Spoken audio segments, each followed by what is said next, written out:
Greetings, and welcome to Safeguarding Principles, Interrogating Free Speech in DEI Discourse. My name is Edmund Graham, and I currently serve as the Associate Director of the National Center for Institutional Diversity at the University of Michigan. Before we begin, we would like to offer a land acknowledgement. The University of Michigan is located on the traditional territory of the Anishinaabe people. In 1817, the Three Fires Confederacy made the largest single land transfer to the University of Michigan. This was offered ceremonially through the treaty at the foot of the rapids. Through these words of acknowledgement, their contemporary and ancestral ties to the land and their contributions to the university are renewed and reaffirmed. Given that we are in a virtual space, I welcome you all, if you haven't done so already, to take a moment to reflect upon and acknowledge the traditional territorial lands that your institution or organization occupies. Now on to this afternoon's panel discussion. In our highly politically polarized environment, free speech and DEI are often discussed as two separate and even opposed concepts, with DEI initiatives coming at the cost of free speech. However, a deeper and better informed understanding of the concepts of free speech and DEI reveals how these principles are deeply interdependent. In this conversation, panelists will explore the misconception that DEI infringes upon free speech or enforces conformity. Further, panelists will discuss how DEI enhances the ideals of free speech by fostering inclusion and bringing more diverse perspectives to the forefront.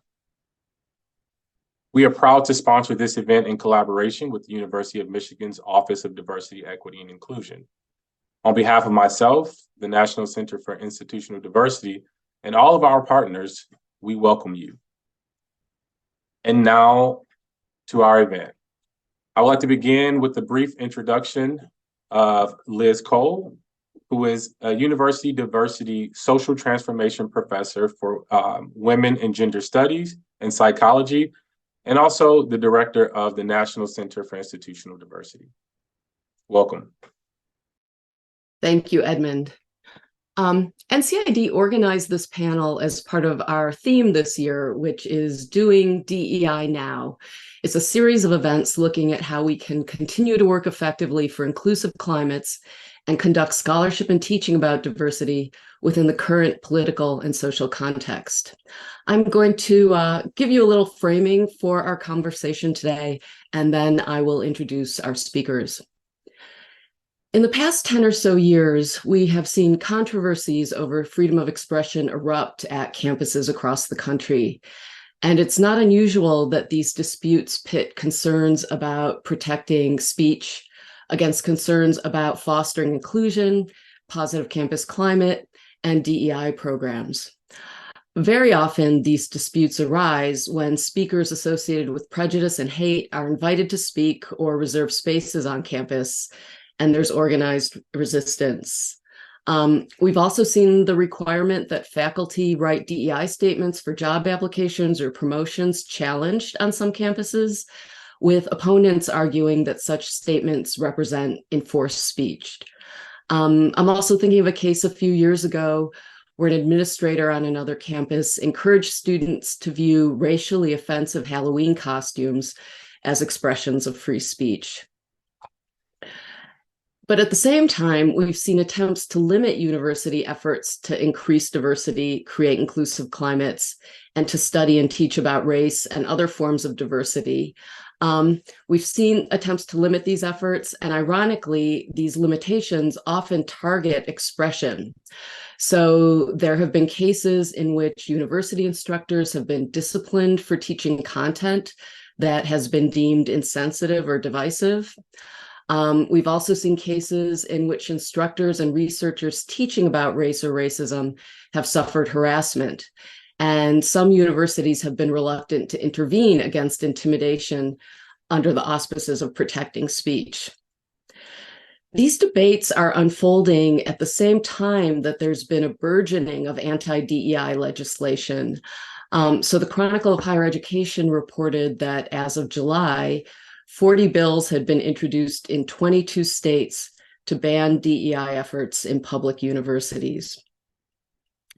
Now, some have characterized these disputes as being a clash of two dearly held ideals. On the one hand, there's the idea that universities are places for the open sharing of ideas. And on the other hand is our mission to foster inclusion and diversity. And I would argue that to move this conversation forward, we need to think about these ideals as not being in conflict, but we need to think about them in relation to each other. So even as universities embrace our role as a place for expressing, sharing, and evaluating diverse viewpoints, at the same time, another one of our key values, equity, compels us to also recognize that not everyone has equal access to exercise speech. And that's as true on campuses as it is in society at large. So very obviously, students who aren't on campus don't have the opportunity to participate in the conversation here. And that's very germane here at the University of Michigan. A former faculty member here, Matthew Countryman, calculated that after 11 years of Proposal 2 on our campus, and Proposal 2 was a 2006 ballot initiative which prohibited the use of race, gender, and other social categories in education and public sector hiring. So Matthew Countryman calculated that after 11 years of this policy, the university was missing 1,100 students from underrepresented groups. These are students who would have been on campus if U of M had been able to maintain the percentage of underrepresented students who were enrolled in 2006. Those students aren't here contributing to our conversation.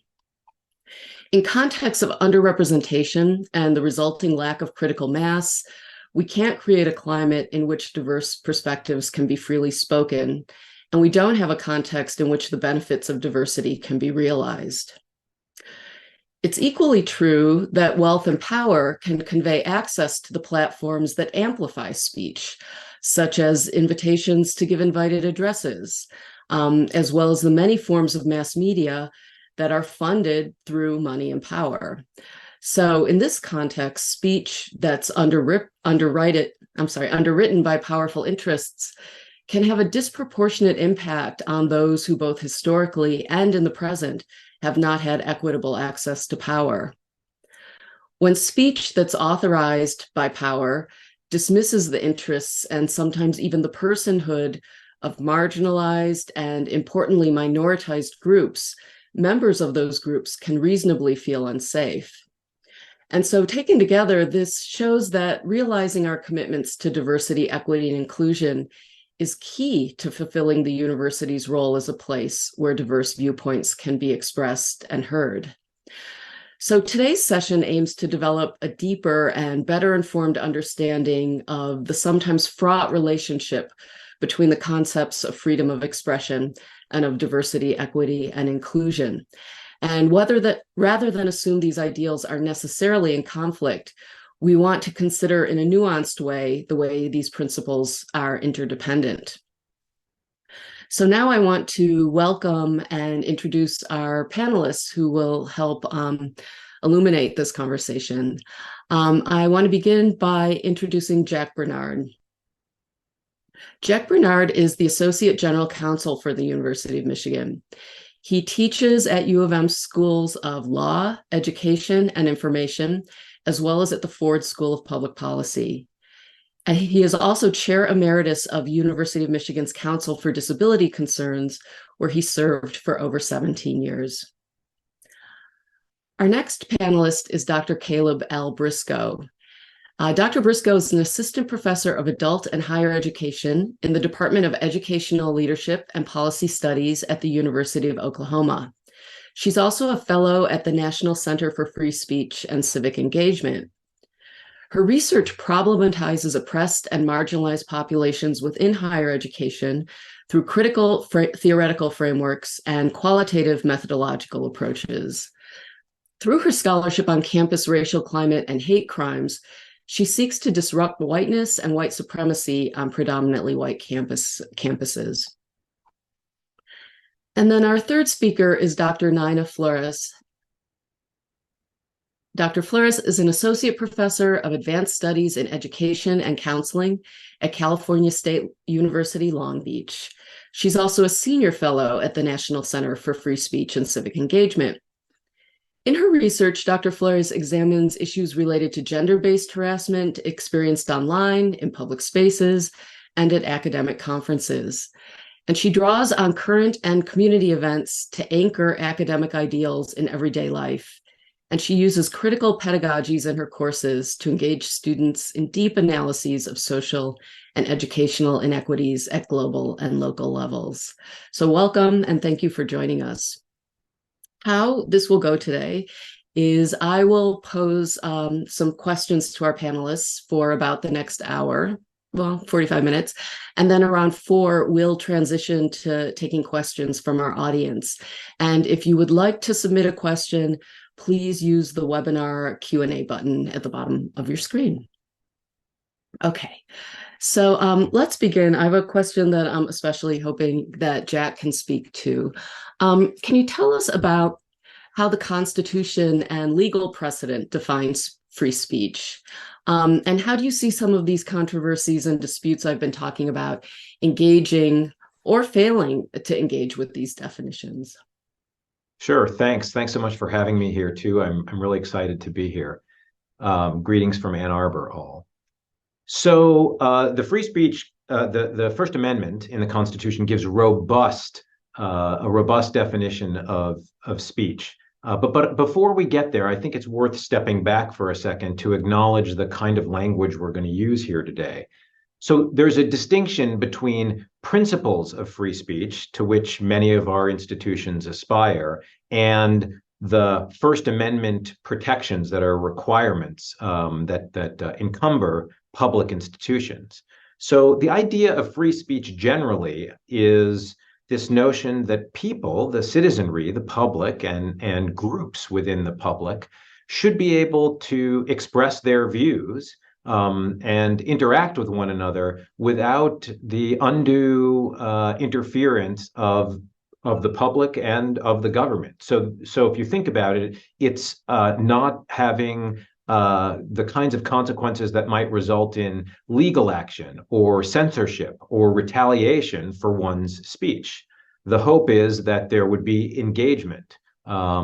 This is the broad principle, which is distinct from the idea of the constitutional notion of freedom of expression, which encumbers public institutions, right? The idea behind the First Amendment is that it's supposed to protect the people from the government. As I always told my children when growing up, I would say, look, I think we're done talking about this now. And my son said to me, yeah, but I have free speech. And I said, well, you do have free speech. You've got free speech from the government, but you don't have free speech from me. And this is true. When we interact with each other as citizens, we don't get those First Amendment protections that exist for the people from each other. And so this situates public post-secondary institutions in a very different space than private institutions, which are able to actually encroach on free speech most of the time, much more readily than, say, a public institution could do.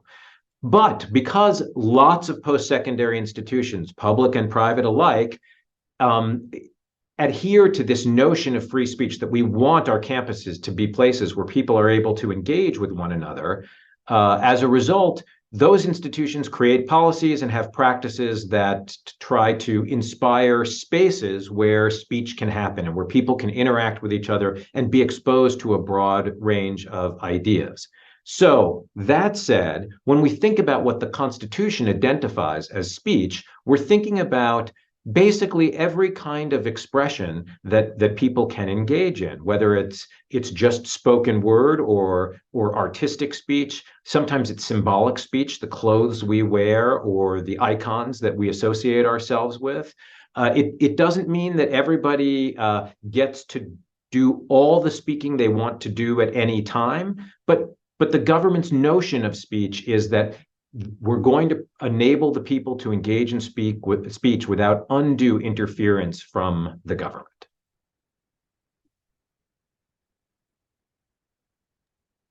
That was really helpful. I wonder if you have any thoughts about how this idea of free speech, either legally or in terms of the way people commonly talk about it, how's that related to academic freedom? And how do we disentangle those two concepts? Sure, it's really, really useful to think about academic freedom in the same terms. So there's a general principle of academic freedom, this idea that we want educators and their institutions to be free from the undue influence of exogenous forces, which might include things like the government or organizations outside the institution. There is this general broad notion. There's also a First Amendment notion. It's a little hazy. The First Amendment jurisprudence around academic freedom tends to bounce around quite a bit. It first emerged in 1957, in the midst and moving towards the wake of the McCarthy era. And it rears its head in this case called Sweezy versus New Hampshire, where the government was seeking to interfere with a guest faculty lecturer. And in one of the concurring opinions, Justice Frankfurter described that academic freedom are this set of freedoms that we want to protect, that institutions should be able to decide who will be taught, what will be taught, how it will be taught, and who will do the teaching. And there in American law is where you find the emergence of this idea that the government shouldn't be able to interfere with those rights and those opportunities to engage. And over the years, there have been darting and fleeting efforts to cabin what legally academic freedom is. And sometimes there's more or less academic freedom for faculty members or more or less academic freedom for institutions. And the entirety of the political spectrum will cleave to academic freedom in one instance, but not another, so it seems. And so I think academic freedom remains an important principle for post-secondary institutions. And at least right now, there are signs that the Supreme Court thinks that there are at least some protections for faculty members and institutions in this context. Again, this emerges in a more robust way for the protections that public faculty get than necessarily private faculty members might get on their campus. But because principles of academic freedom undergird the American Academy, at least as broad general principles, even most private institutions want their faculty members to have some modicum of academic freedom, but it'll differ from campus to campus, particularly for private institutions. So that's really helpful, kind of untangling these two ideas that I feel like get talked about a lot. Sometimes there's some slippage, or sometimes we tend to use them a little bit interchangeably. How do you see these concepts of free speech and academic freedom converging with the principles of DEI? And I know people can mean different things when they're talking about DEI, but maybe you could talk about it from the perspective of the way we've been talking about DEI on our own campus. Sure. I thought you did a nice job in your introduction when you talked about the notion that that what's under attack in the classroom, whether they're K-12 classrooms or post-secondary classrooms, it depends on who's doing the speaking or what the subject is as to who's upset about it. So in some instances, we see states or citizens being upset that certain subjects are being taught. And, for instance, like there are states in which right now, as you said, DEI related programs are under assault, that people outside the institution are making an effort to silence the speech of those institutions or those faculty members, or the speech of the students who want to learn those subjects when attending school. At the same time, there are other proponents of I guess, DEI-related objectives who don't want institutions talking about certain subjects, or don't want certain images or books to be read in the classroom. And then there are states and individuals who are clamoring for control on the other side of the political spectrum. So we are as we become more divided and polarized as a nation, we're starting to see the cracks of the civility and the normative social expectations of letting faculty members and institutions determine the appropriate curriculum. We're seeing that starting to fracture. Yeah, Dr. Briscoe. And so, Jack, I appreciate your points in your conversation. It's really interconnected with what's happening on a national level around the political movement, as well as state enactment of academic freedom, because I would argue academic freedom is not always freedom for everyone, right? We know this is interconnected to race, gender, sexuality. We talk about academic freedom often from this stance about faculty protection, but there's often no protection for staff and students and others, especially in the wake of everything that's going on. And I would even argue faculty, depending on the states in which they are situated, are not always protected as well, right? We have seen these examples of the violence that is enacted on campuses from a state level, where they're monitoring what faculty are teaching within classroom spaces, where they are constantly telling faculty what they can or cannot teach, where some faculty are having to move and relocate states, and they shouldn't have to do that, right?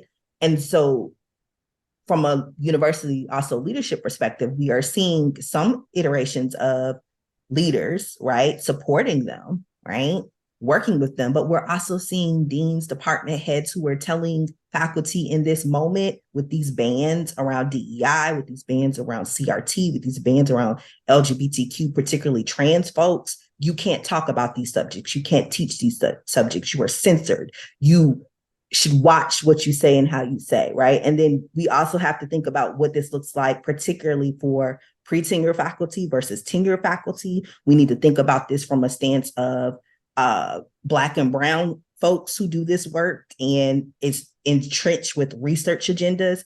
It's a lot of nuance and it's a lot of gray, and it's really dependent on where you are, where you stay in the moment of all of these ongoing bans. So I think we have to, in this moment, recognize that it's far from the same depending on where you are. And we got to think about more broadly how we support people from a collective mindset.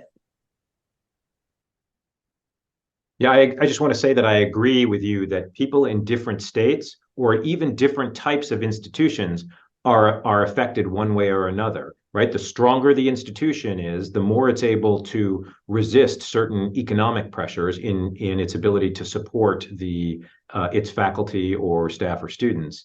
States that are more reliant on exogenous forces, like the state or state institutions that are more reliant, may be pressured to either teach some things, not teach other things, include certain things in the curriculum, remove certain books from the library, right? These pressures are alive and well. And also in each state, for public institutions, there's a different level of constitutional autonomy. And we're fortunate in Michigan here to have robust constitutional autonomy. There are many other states where state institution has no constitutional autonomy. And so the governor or the legislature can determine the curriculum when push comes to shove. And this is what is challenging to the principle of academic freedom, when institutions and their faculty are not able to direct the curriculum. Do we think it's the stronger aspect of the institution, or is it connected to the politics? And I want to say, I'm not calling out institutions, I'm calling in institutions. And I want to preface this as I think through this, right? Because let's think about Texas, let's think about UT Austin, right?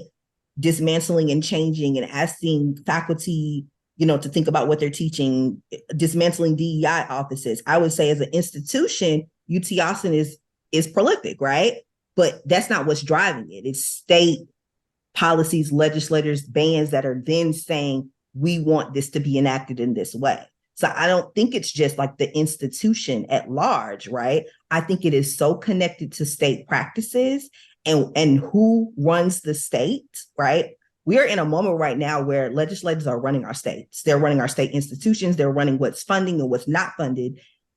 And that's also a part of the narrative that has to be at the center of these conversations. You're right. In Texas, the governor appoints the board of the University of Texas and can remove people from the board of the University of Texas. And so their politics plays an enormous role. And this is a critical concern of the academy. And we see this playing out in Florida and a variety of other states right now. And I might add that we see it happening not only through direct action by lawmakers on administrations, but we now also see some colleges and universities kind of reacting proactively to anticipate bans that might be coming. And so it's not the impact of what's happening legally is not only limited to situations in which the legislature directly can impact the policy of the colleges and universities. Nina, would you like to weigh in here? Sure. I'm like sitting listening. This is fantastic. First, thanks for having me and welcome from California, where even though we are a progressive state, we're definitely not safe from the issues that we're talking about today. And so I always try to make that clear that California is not this wonderland that anything goes. So one of the frustrating implications that we talk about, so I teach in a master's program that's equity, education, and social justice. And the most frustrating implication I hear from students, from colleagues, from practitioners is that this constantly puts DEI professionals, anyone who does CRT scholarship, on the defensive. And so at some point, there is this reactive positioning that has to happen because the policies are changing all the time. The state legislatures are making new policy, new law. There's constant pushback from people on the ground.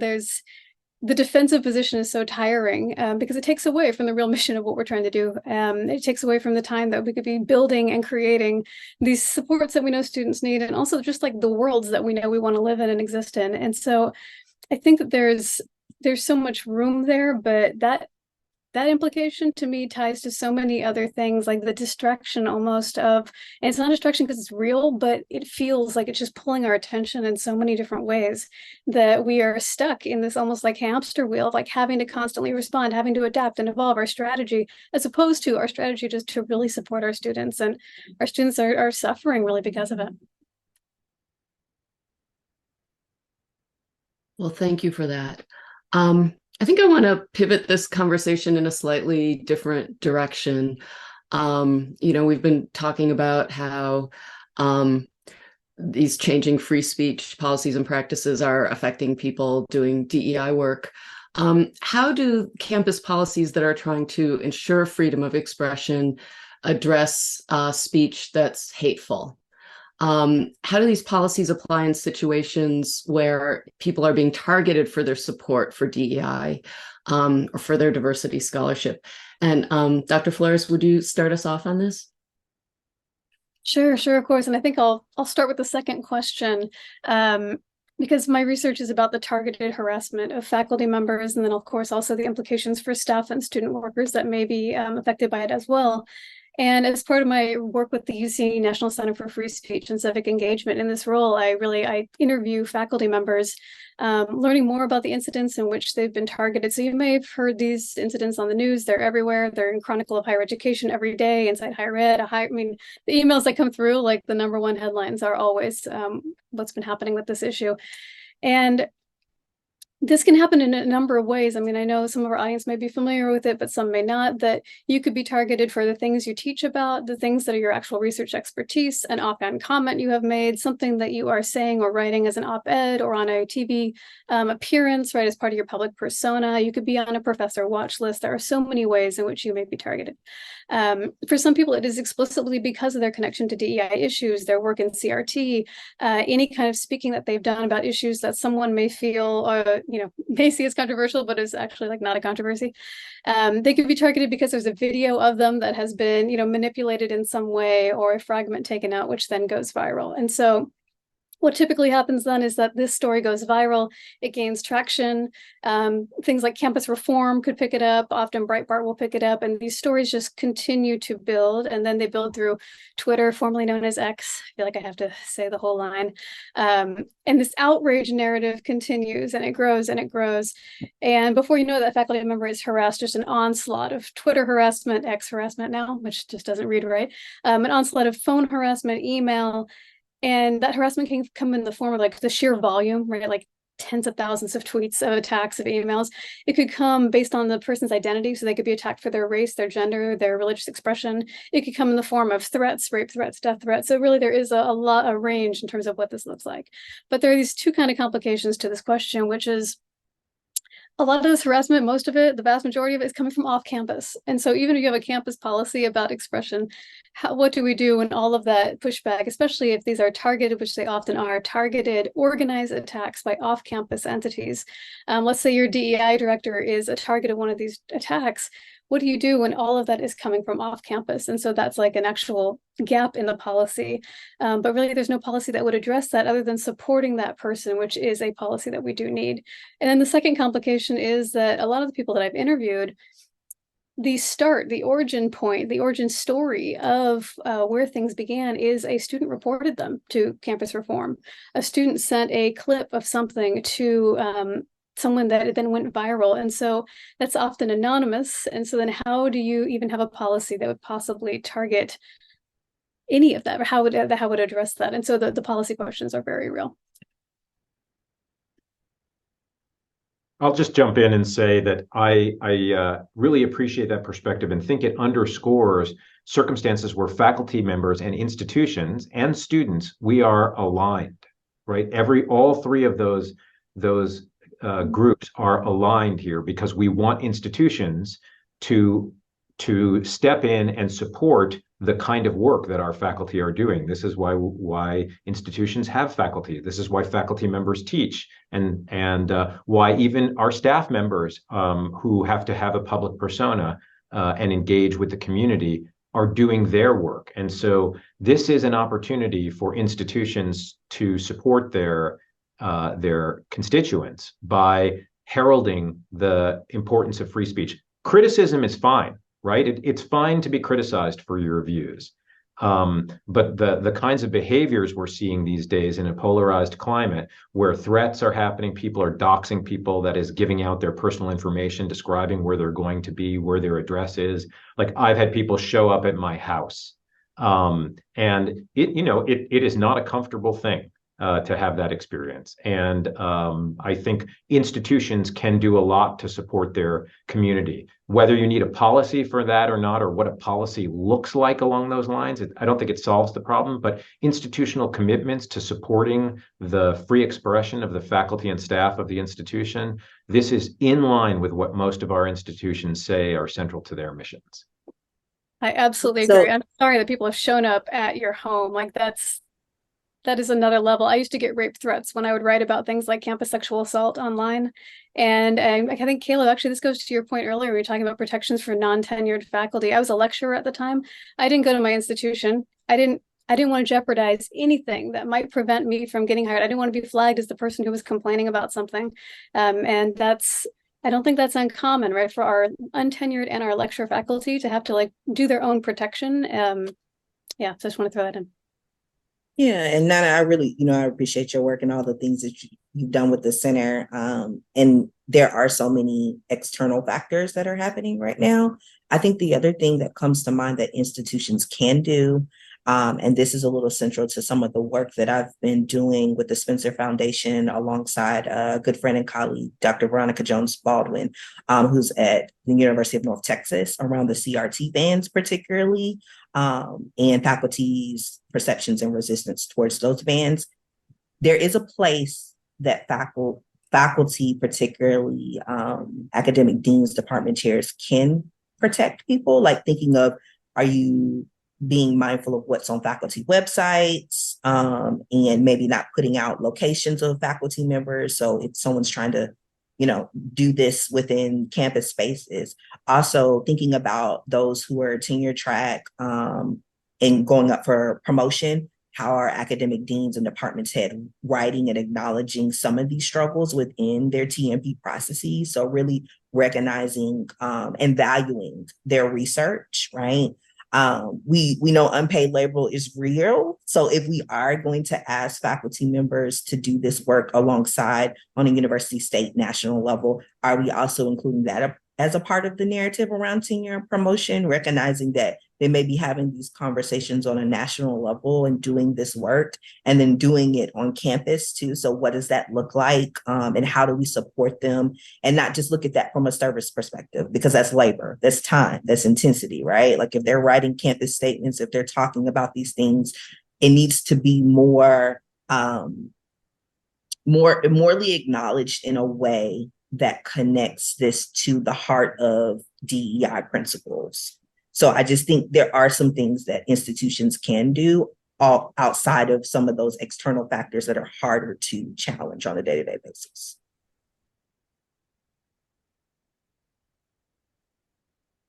Well, let's talk maybe a little more pointedly about what this means for the work that we're doing every day. And I'm wondering what you think about how people who do DEI work, whether that's faculty, staff, or students, whether they do it in their research or in their practice, how might they navigate these climates that are scrutinized and under attack? And here I'm not necessarily asking about their personal safety, but I'm asking, how do we continue to do this work? And maybe we could also think about what are some of the emotional and psychological impacts of doing this work under these conditions. Kaleb, would you like to start us off? Yeah. And I think that's just such an important question, right? This work is challenging in these current moments, right? The social political context of everything that's happening. So we need to be mindful of how to engage in this work, whether through research and practice, is so rooted to people's like physical, mental, and spiritual well-being, right? There are faculty and staff members who are needing to take time off because they are so entrenched with doing this work and it's so challenging on their campus, or they're even in some capacities unable to do the work anymore because of some of these bans and these dialogues around DEI. So I think there needs to be conversations about more broadly how in the wake of this moment, this is charging and harming folks and really stripping and challenging them mentally, right? To work with students to be strong and have to show up in these environments where states and institutions are not supporting these efforts, right? I also think from a research stance, we need more scholars like ourselves and others who are doing this work in this current moment, right? And I know, there's a wealth of knowledge that has kind of set up these attacks, and we know that this is not the first time these attacks have existed, right? But in this moment where we are now seeing this continuous pattern of trying to attack so many different minoritized populations and DEI principles, that we need to be situating ourselves and understanding not just what's currently happening, but what's next to come. We have an election year, right, coming, and it is only going to get worse. We cannot keep playing defense on these bans. We cannot keep waiting until this stuff is enacted. We need to be thinking about how do we counter this in this current wake from a both research and practice stance. When I think of practitioners, I think we are not doing enough to support our DEI professionals. And when I say DEI professionals, I'm thinking about Kim Griffin and Roger Worthington and others' work around how they classify DEI professionals as those who are diversity officers, maybe in student affairs doing DEI work, and or those who are doing DEI within academic units. We always use Florida and Texas as the example, but like you said from the beginning, Liz, there are 22 states right now that has proposed DEI bans who are trying to dismantle not just funding, but also dismantle staff and centers and organizations around DEI. So what are we doing, right? Not just the ones who have actually enacted these, but the ones that are forthcoming, those states that are looking at funding mechanisms to then enact these bans in this upcoming session. What are we doing to support these professionals? And it can't just be uprooting them from their jobs, right? They have lives too. It can't be just moving them to student affairs. Like, how are we making sure that they are fully supported no matter where we are, right? So I love, like, Jack talks so highly, and you do too, Liz, about like Michigan, right? And how the state of Michigan really supports, right, both faculty, staff, and students engaging in this work. That's Michigan, right? Geography is not my thing. I own it, y'all. But I'm in Oklahoma, and I'm blessed to have an amazing dean and department chair here that supports the work that I'm doing, right? But I also am thinking about our DEI professionals right now who are petrified by what could be forthcoming here in the state of Oklahoma around these DEI bans, because we see the trends. Once they start assessing these things, the bans come. Once the bans come, if they're in red-leaning states, they're enacted, meaning they are asking people to move from these roles. So I say more broadly and more nationally, in my perspective, we're not doing enough to support DEI professionals in this moment.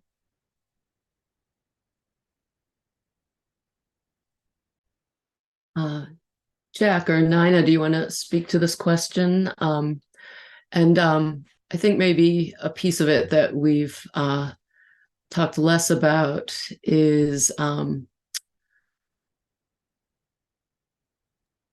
I don't want to go in that direction.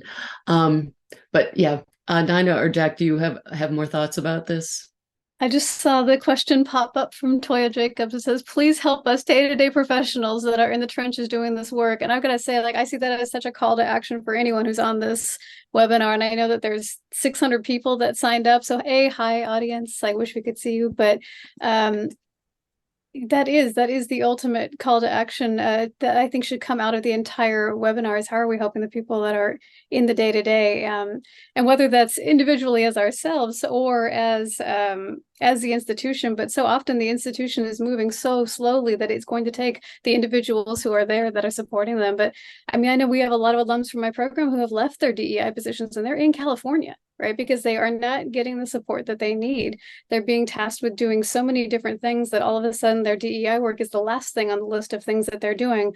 And that's a problem, right? So when there's so many other things in your job description, and all of a sudden you're the person that's the go-to for every single committee on your campus, or all of a sudden you have, oh, well, that's the DEI person, they'll do it. And the institution, no matter where the institution is, may champion these values.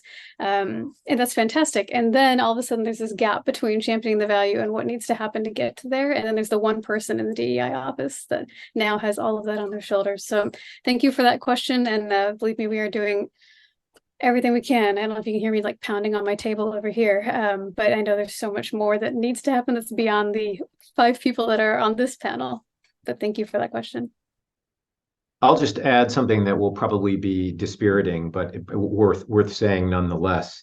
I think the work that we have to do in the DEIA realm it's persistent and ongoing work. It's patient work. Mm-hmm. And it's frustrating. It's frustrating not to see change now, change that seems so obvious to us that it should have already happened and it shouldn't ever lose ground.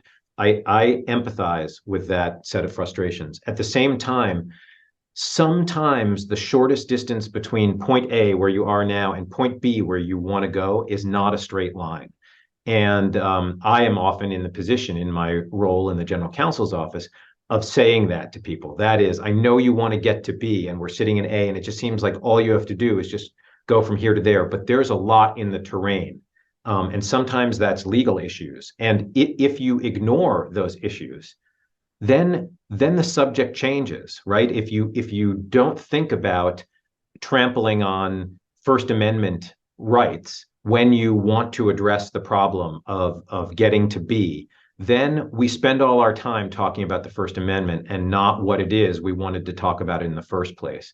Sometimes doing the most important, hardest work requires not a straight line, but a kind of curvy line that responds to the terrain. And the work is worth doing. It's worth putting the extra effort into. But this is terribly exhausting for people who are doing this work day to day. And I empathize with the frustration, but you'd rather not be talking about the other legal or maybe pragmatic issues that will emerge if you take the direct route.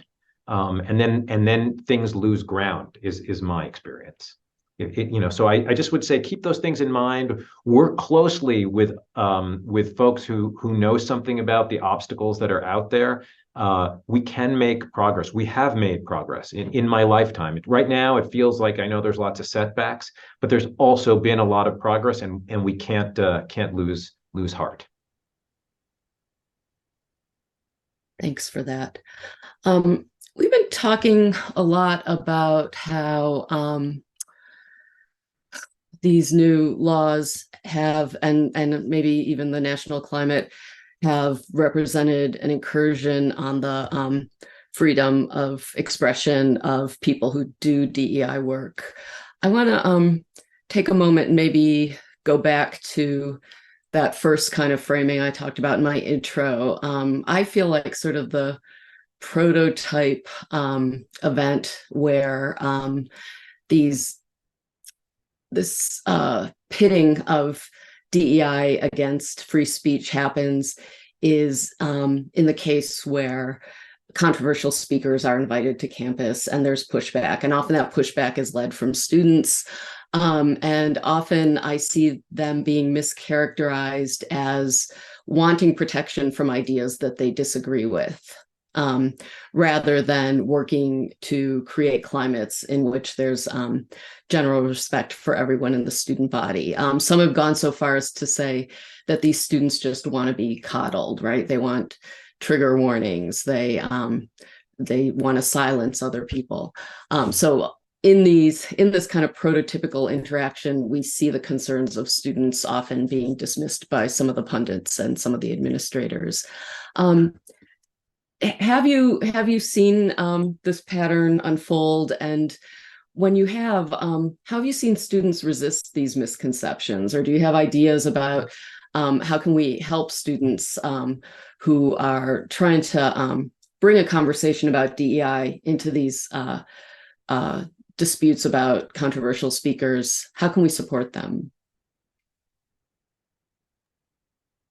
Yeah, I think one thing that comes to mind is what's been going on at Penn State, right? Nationally, it's been Inside Chronicle, a little of everywhere, right? And started last year and has continued on this year of them bringing Proud Boy, alt-right, anti-LGBTQ plus speakers on campus, initiated from student organizational groups, right?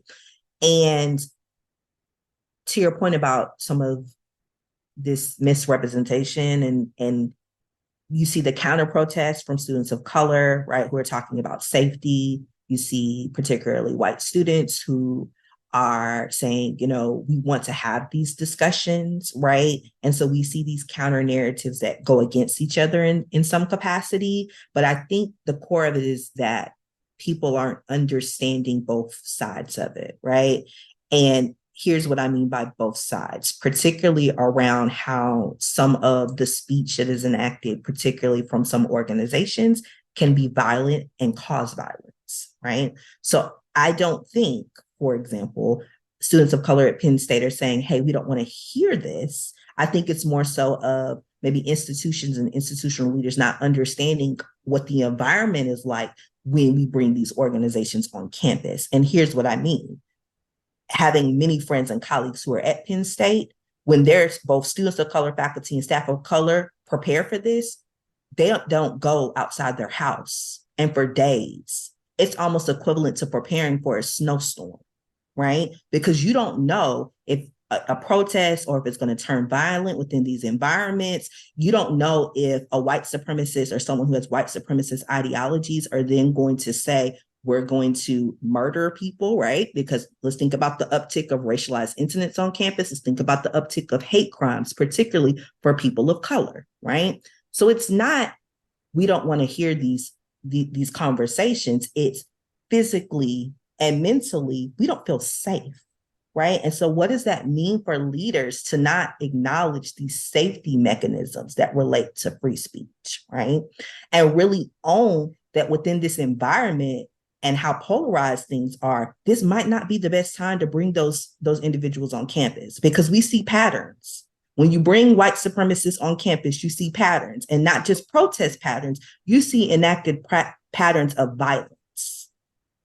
And so as we get closer to the election season, does it make sense to invite violence on your college campus? And how can we get white students, white people, white individuals to understand that too, right? And maybe it's these meaningful conversations about what does this look like, right? And that we're not trying to strip your free speech rights. We're not trying to say these things should not be forthright in discussions, but rather, what does it look like when this happens? Yeah, I think it's worth being really careful about the facts in these circumstances as we think about how to solve them. So let's take the example of Penn State, a public institution. So I would say it's certainly possible that the Penn State administration or a Penn State department or a Penn State faculty member invites a controversial speaker to campus. That wouldn't surprise me if that happens. I think it happens about all kinds of things. But more often than not, much more often than not, it's student organizations or it's people renting spaces that are made available to everybody. And so public institutions in particular are simply not permitted to prohibit that activity based on its speech, which makes it challenging. So to Kaleb's point, questions that institutions should be asking themselves, and this is particularly for publics, is when student organizations invite controversial speakers who are likely to be upsetting to many members of the community, or when people reserve spaces on campus, and many public institutions make ballrooms and halls available to the general public to reserve, when someone unsavory to lots of people on the campus reserves those kinds of spaces, what are you going to do to support your campus constituency? You can't silence the speaker because the government is prohibited from doing that based on viewpoint. There are some times you can respond, but the kind of true threat, the kind of incitement to violence that emerges, the standards that the court has laid out for public institutions makes that bar very high. And oftentimes professional agitators know where that line is. And so as institutions, we need to be thinking carefully about what we do to work with student organizations or people who manage spaces to make sure that the environments are safe from violence, and where we create opportunities for people who want to protest to do so in ways that aren't prohibited by the First Amendment. That is disrupting the speech that's taking place. As you said, Kaleb, most people are fine to have difficult conversations, but the challenge is, how do we navigate that at our institutions when lots of people have different perspectives about what's a comfortable subject? Our institutions need to invest thoughtfully in how we're going to address it when a controversial speaker comes to town. And I appreciate that point, particularly, Jack, when you were talking about like navigating it, because I think from a leadership stance, right, as someone who studies university presidents, there's a role that presidents, chancellors need to enact to do this well, right? You need to be transparent. You'll need to work underneath the table, right, to the Penn State example, to have these groups and then not support and not, really look out for those individuals, right? How are you bringing folks to the table from the beginning, right? Because from a legal stance, we know, particularly at a public leaning institution, it is hard sometimes to not be able to have these groups on campus, especially when they follow the right procedures, right? Right. Right. But on the side of critically and analyzing, does this make sense? And who could be in harm's way? And how should we go about executing this? That's what's lacking from a university stance. That leaders need to not just bring the student organization that is proposing this to the table, but all of the student organizations to talk about what this would mean to do this, right? We know the tensions that exist with police, right? So if you're going to have police at a protest, you also need to recognize how campus police can be violent towards Black and brown people, right? So what is that tension of bringing the police into those spaces? I mean, there's just a lack of transparency and accountability to me. And we want to say it's the student organizations, and the part of that is let's foster and dialogue and work with student organizations, but it's also a lack of transparency and compassion to me from university leaders.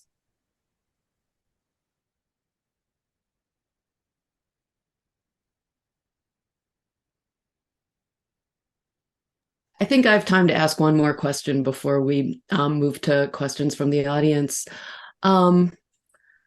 How do you think institutions and institutional actors should understand and navigate the fine line between protecting free speech, even for controversial or unpopular views, and addressing hateful speech that might undermine DEI efforts? I mean, in some ways, this sort of distills where we ended up with the last question. And I'm particularly interested in, Kaleb, you were talking in a really inspiring way about what ought to be done, but I'm interested if you know of examples of institutions that have done this well.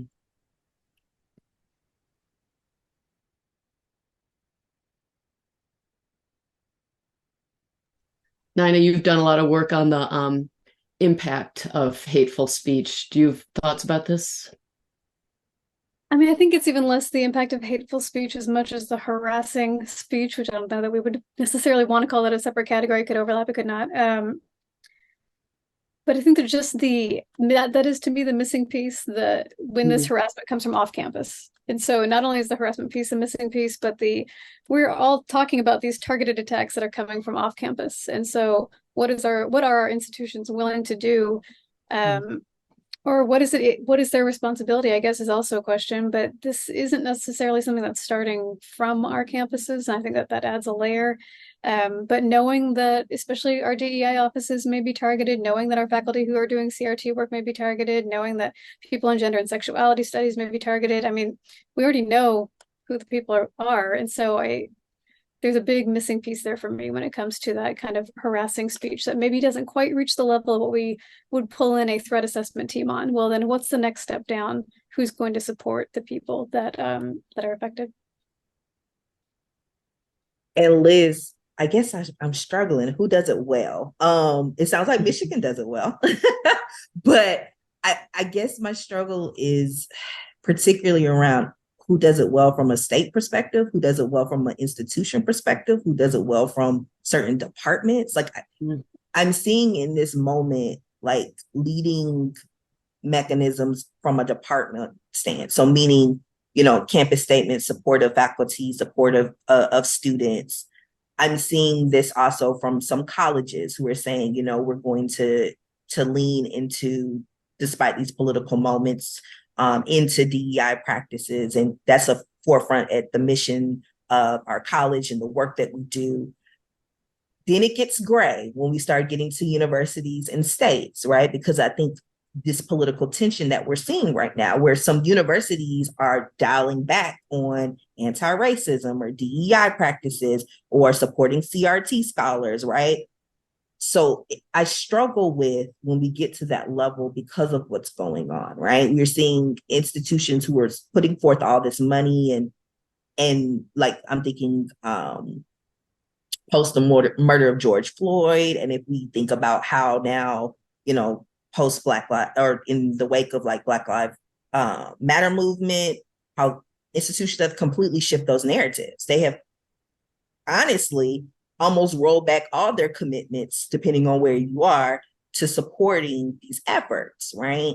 And so now, as we look at these anti-DEI bills, it's tension there, where it's just not happening, in my perspective, right? on all of these levels. So I struggle with naming an institution because the institution might not fully enact these things, right? But a college or department might, right? I struggle with naming a state because of what's happening on state levels, right? Because I don't know if anyone is fully doing it well, right? Except for the 5 to 8 states that don't have these bans, which aren't that many. I guess I'll just add something. I want to echo something that you said, Liz, at the beginning. I think on many campuses, it's certainly true here at the University of Michigan, that there are fundamental principles. I think about them as sort of like two great oak trees next to each other. Our commitment to diversity, equity, inclusion, and accessibility, which aligns with civil rights work, and our commitment to free expression, exploration, association, which aligns with civil liberties work. And these two mighty oaks are holding us in place, and often they support each other a great deal. Sometimes the wind blows, though, and their branches cross, and there's a little rubbing. And we spend a lot of time talking about those circumstances, which I think your question underscores here. And with that in mind, I think it's important a kind of progress that we can make is to not only remind people of the things that we can't do, because sometimes there are things we can't do, either for legal reasons or practical reasons, but let's think about what we can do. And when people are expressing concern, I understand in the back of our head, we administrators, we want to jump to, well, look, there's some limits here. You're asking for this, and we just can't do what you're asking for. Okay, but what is it we can do? And I think thinking about how to work with these two important, critical institutional principles, that we have them both in mind when we're responding to people who are saying to us, hey, I'm in need. And I think there is a path forward. It's worth the hard work. Well, I want to thank all of you for this. This has been really great conversation. And now we get to invite some people from our audience into this conversation. And so we have a question here. The audience member says, this discussion is making me think of LaWanda Ward's theory of white legal logics. Who gets to determine when the risks rise to true threat and incitement? I guess I'll start answering that. So the courts have laid out a rubric for us to consider, but I absolutely agree with the questioner that perspective is important here. And the law sometimes is not very good about outlining whose perspective we consider. We think of the reasonable person. This is a standard you learn in law school, but reasonable people with different lived experiences can come to different conclusions. And we don't do an especially good job with the legal framework we have of accounting for those different lived experiences, how one person or another person will perceive the situation. Juries ostensibly are supposed to help us navigate that. And they have their own challenges. But I agree with what I see undergirding the questioner's position, which is that this just doesn't seem like something that takes into consideration a particular person's experience. Yeah, and I'll add, I absolutely love and adore LaWanda Ward, who is a soror and friend of mine at Penn State, does fantastic work around law, gender, race, and is a brilliant critical discourse analysis scholar. So I think, just knowing the work that she does and how she really challenges white supremacist ideologies, we have to not just acknowledge what white supremacy looks like on a day-to-day basis, but how we leave so many voices out when having those conversations, right? And so if we think about true threats are livelihoods, true threats are violence that is enacted on people, true threats speak to how systems and practices are oppressive and do not often in policies and practices from both a legal stance, but in theory, institutionally, truly uplift certain voices. And so I think that about this from a stance of how and whose voices are we valuing and uplifting in these times, even as we talk about free speech right now, like whose voices are we censoring, right? And how we can really counter, these dominant narratives around free speech from these very white logical ideologies. I think about this from the perspective of the harassment work that I've been doing, because this really is that key question. Who gets to determine whether this risk is there, whether it's a true threat? What is the, if we had a scale of 1 to 10, where is it? And when do we take action? And so many times threats are coming through and they are bots. And so you're still feeling threatened and you are still experiencing the terror. You're still experiencing the psychological harm, the emotional harm, yet this might be bots that are coming through. Does it mean it's a less of a threat? Not if you're still experiencing it. And so even coming to that distinction and thinking about like, what do we even want to ask this, right? Do we want to determine in a different way that we need to take all threats seriously, right? I mean, it weighs heavily, especially with the interviews that I do, that there is actual threat being experienced. And so at what point would we dare say that it's not real? Thank you for that. We have another question coming in here. Do limits exist on state control of curricula for state schools when governors or state legislatures have approval power over curricula? For example, would it be possible for a given state to mandate that its curricula teach climate change denial? Yeah, I mean, it seems like it's certainly possible. It flies in the face of what we think of as academic freedom. A challenge for us, and we talked about this, is how do you know who decides? Who decides what's taught in any given classroom? Your first instinct might be the faculty member should decide what's taught in the classroom. But just think about whatever your view is on the world, a faculty member who is teaching those things that you completely object to and that are making people feel unsafe, unvalued, like they can't participate. Does it change your perspective about whether the faculty member alone should be making that determination? Well, what about if it's the department that is saying, yep, this is what we want people teaching. This is what we want the experience to be. But students come forward and say, hey, students with our identity are feeling like we're not able to make progress in this curriculum. So you might say, okay, well, then it's not the department. We should move it to the institution and then move it on up to the board and then move it up on to the state legislature or the government. I think this is a hard challenge for us.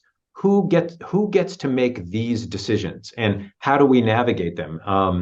As Nina said too, and is right to say, the individual experience of a person going through when these larger wheels are turning, the individual experience is often overlooked. It's easy to get crushed by those wheels. While these larger questions about who decides what is being taught in the classroom are getting fleshed out. The answers are not clear. I think most of us are inclined to be happy with the person making the decision when they make a decision that we like. And we start looking for other people to make the decision when it makes our blood boil that the decision maker has made the decision they've made.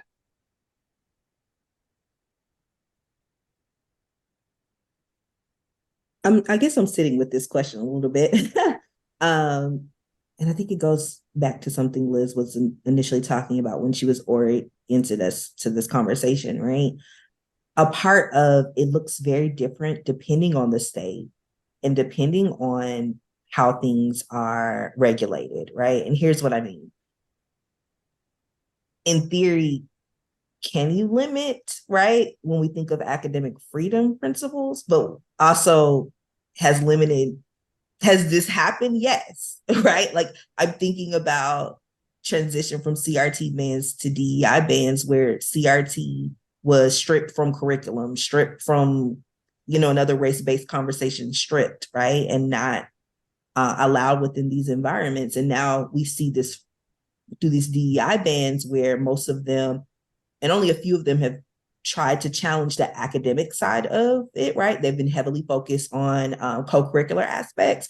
But to Liz's point of how people are interpreting either forthcoming bans or how they're interpreting bans that could exist, this looks different, right? Meaning in some institutions, some states, they are rethinking curriculum. They are asking for control or thoughts of or changing of course titles or changing of course content in anticipation of some of these bans, right?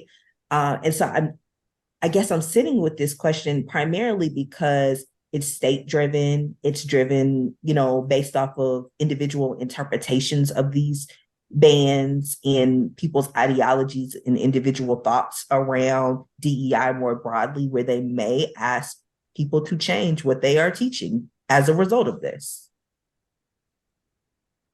I think I'm sitting with it too. I would just keep like rereading the question and thinking about it. And I think past versions of me, like years ago, would say like a big laugh at the logistics of this, like good luck getting anyone to do anything, right? But current me is thinking about the constant micro surveillance that we're always under and the constant threat of being recorded. And this panopticon that we've kind of created with the existence of smartphones, that all of a sudden we could immediately be caught not teaching climate change denial. So I want to get the wording right. And we could be caught like teaching CRT, and the idea even of like a gotcha and a caught moment. Already I can feel like my heartbeat going up, right? I can feel like this tension just from the idea of someone being like, ha, gotcha, right? And I think it's a very real thing that's happening. And so logistically, like I still want to think like, oh gosh, have you ever tried to get faculty to agree on anything and how this would be implemented? And it just, now it almost doesn't matter the logistical steps that would need to go from legislation to implementation, because as soon as that's implemented, all of a sudden you have these constant catches in your classroom, right? You have this constant audience of people who could theoretically just hit record and say like, oh, well, no, they didn't teach it. They actually taught us that climate change was real, right? And that climate just feels so heavy.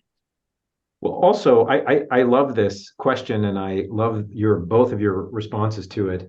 I'm thinking, think about the faculty member. Forget the state pushing it. How about the faculty member who's one of the, I don't know, 3% or 5% of climate scientists who think that I don't know what the data say, but it's some tiny percentage who legitimately, sincerely believes that humans are not a part of the climate change and wants to teach that. That person wants to teach it through the lens of science, making arguments. She's making her case.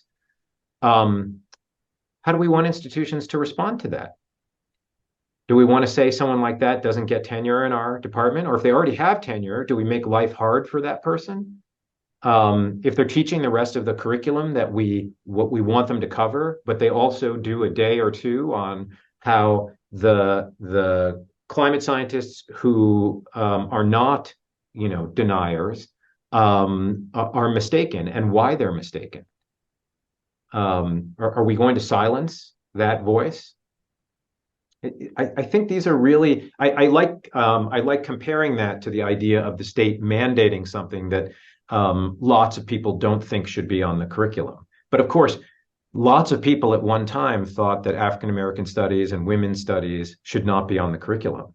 And today on many campuses, they are on the curriculum, although they're under siege in some states and at some campuses. And so these are very difficult questions, and they are also questions that have been around for a long time. They're just the fractures are showing amidst the polarity of the climate, the zeitgeist today. We have a question coming in that I feel like is at a really on the ground level compared to some of the other things we've been talking about. Certainly the things we've been talking about are experienced on the ground, but a lot of them seem to be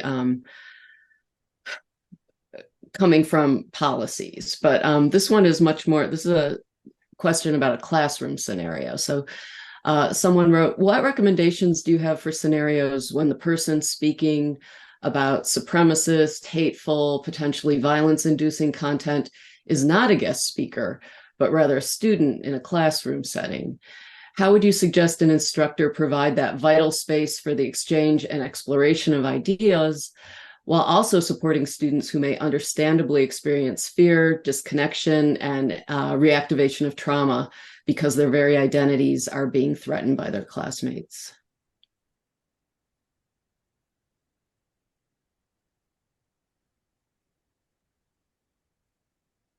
And I wanted to share this question because I usually like to close out by asking panelists what we can do in our roles. So this is, very much a question about what instructors can do.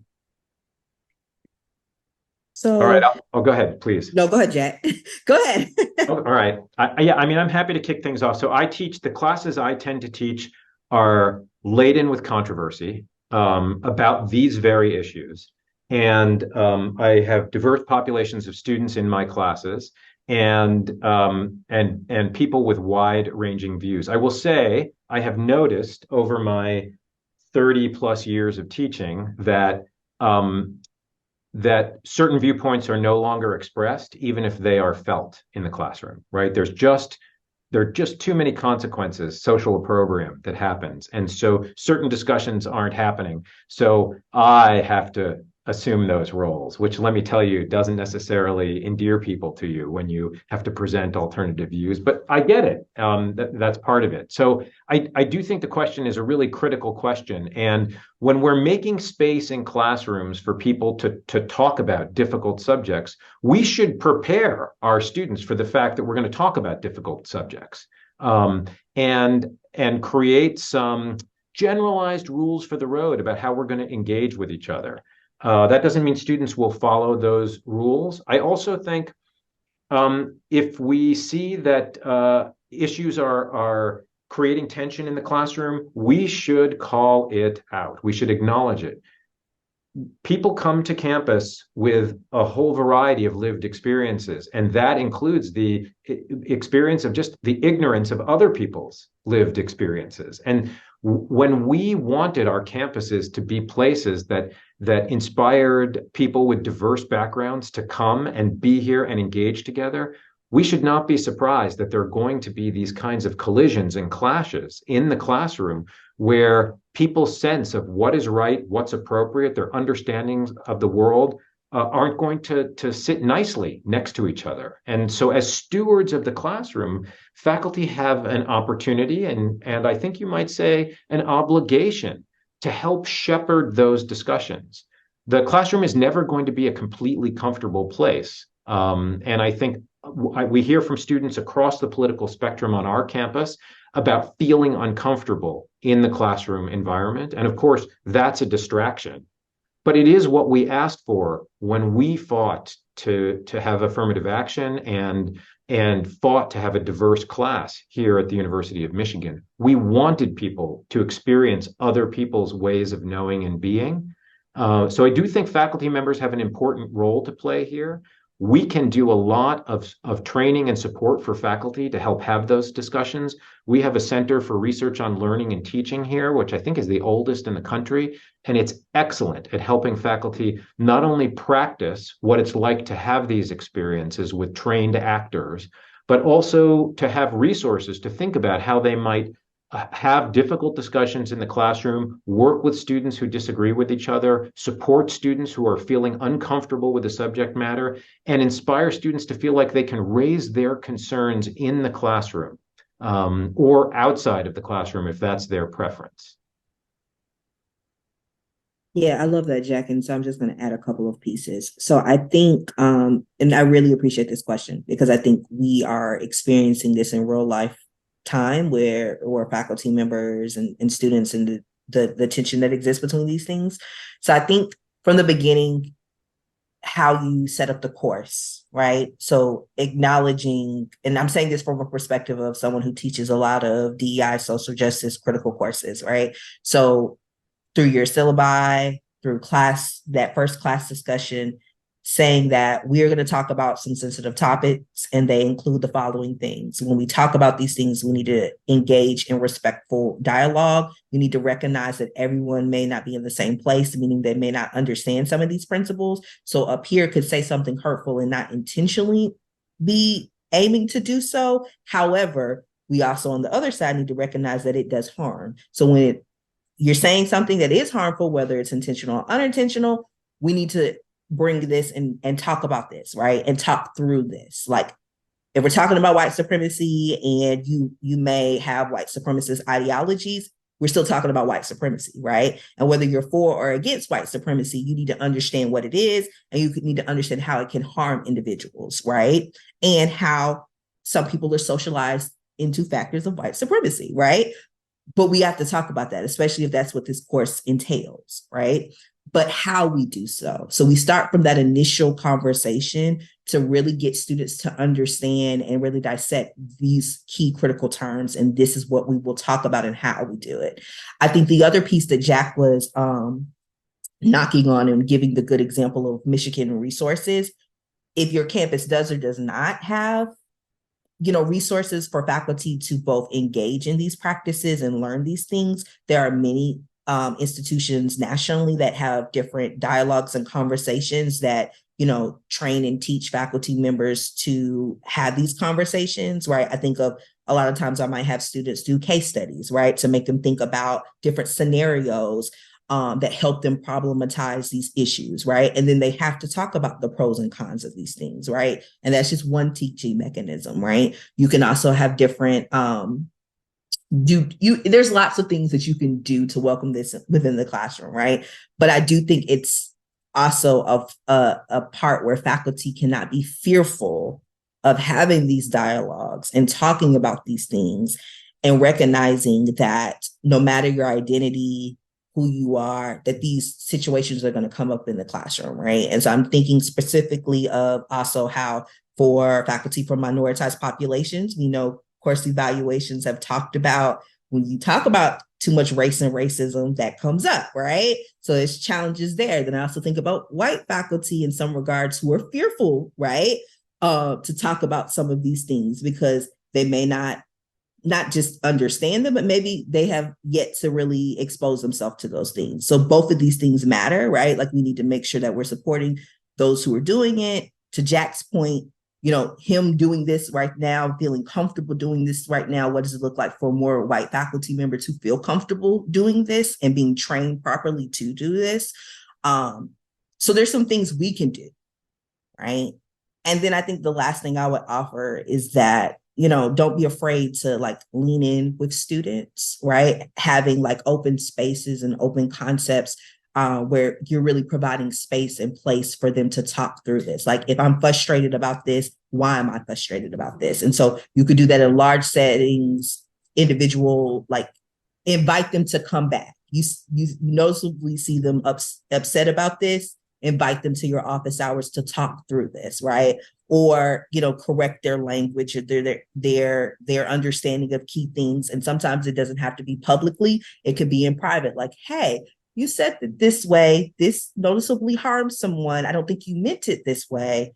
Let's work on this, right? So some additional work that we can do to help students process. I'll add just one quick thing to both Jack and Kaleb. I think now we've got a mini pedagogy group happening here, which is I teach an entirely dialogue-based program. So we have very, very few lectures, if any. And so we've had to encounter this a lot because, again, the program's equity, education, and social justice. So every day we are engaging with these topics. And one of the key things we do on the first day of class is come up with community agreements together. So we literally spend 45 minutes, maybe an hour even, developing this list of things that we agree to abide by as our community. And when we have these incidents, because this will happen, right? There'll be tension that builds in the class perhaps, or someone will be talking about something in a way that is not landing in the way that perhaps they intend, or maybe it is, but being able to go back to those community agreements is key because it not only has our class community accountability built in, but also if that doesn't work, then that's my job to continue stepping in different levels. So whether that's stepping in within the class or stepping in office hours or talking with them in a different way. But one of the things I've noticed too is that we actually need far more spaces for our students to practice disagreeing and then making repair.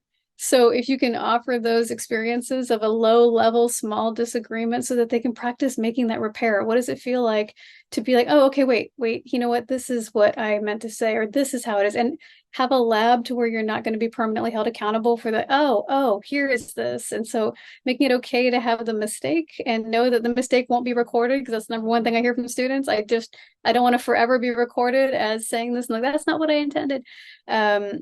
But it's really important to have those spaces to make those safe mistakes and those low level disagreements, so that when you are in a situation where it's higher stakes, you know what to do and you're not caught off guard by the immediate emotional response, by the immediate freeze. For some people, it's a freeze, right?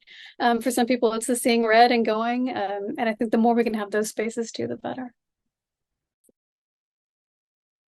Well, thank you to all of you. And I love that we ended on a pedagogical note, because that's where so much of the important learning happens.